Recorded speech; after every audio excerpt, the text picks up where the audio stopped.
dubartiin Oromoo nugusa warabbal kaaba Oromoo dhiirri kam miskiinni jechuun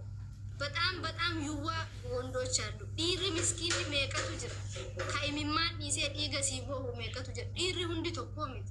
ከደርበሜ ከበዴት ደርበሜ ዲራ ምስኪን ሜቀቱ ለፋካሴ ኢሚማን ሲ ተረገ አካዳ በካባቲ ቀበቴ ወዲን ጅራታ ጅራ ሲገለ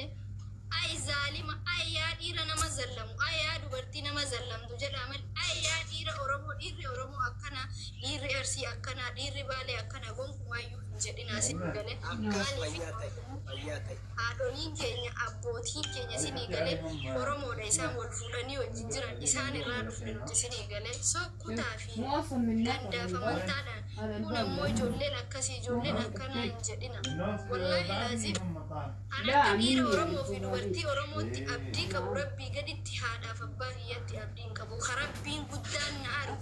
wallaahi addunyaa tanarraa wanni akka haadhaa hin jiruumi akka isinitti abdii godhadhe akka isin jaaladhu sinigale haadha kiyyanin jaaladha garuu haga isin amanu haadha kiyyan amanu akkan ka'ee deemee akka ammootu cinaacha kiyya ka cabe kana isinitti dhufsuu jiraamu so dhiirri Oromoo akkanaa waliin hin jedhina ani yoo rakkoon wayina mudate dhiira Oromoo dubartii Oromootti amaanaa kennadhee so dhiirri Oromoos dubartiin Oromoos miskiina nama gaariidha dayyuusa jedha kanama zallamu jedha sinigale yaa dhiira nama zallamu yaa dubartii nama zallamtu jedha malis jambar dubartiin nama yuun zallamtu aslam maal qabdii sin nama zallamtu yaa dhiira dubartii miidhuu jedha male kutaa tokko yaamtanii kutaa akkasii silumaa akkasii sanuu anaani suuraa ilmoo kiyyaatii fi ana waliin maxxansitanii inaasa'ina never ever I love you Oromoo kutaa kudha tokko dubbadho bibi nanda gongore lakki yaadni ammati kaafte hundinuu sirriidha jallataani bakkuma mara jira dhiirris jira dubartiinis jallataan jira namni uummanni akka uummanni nagaa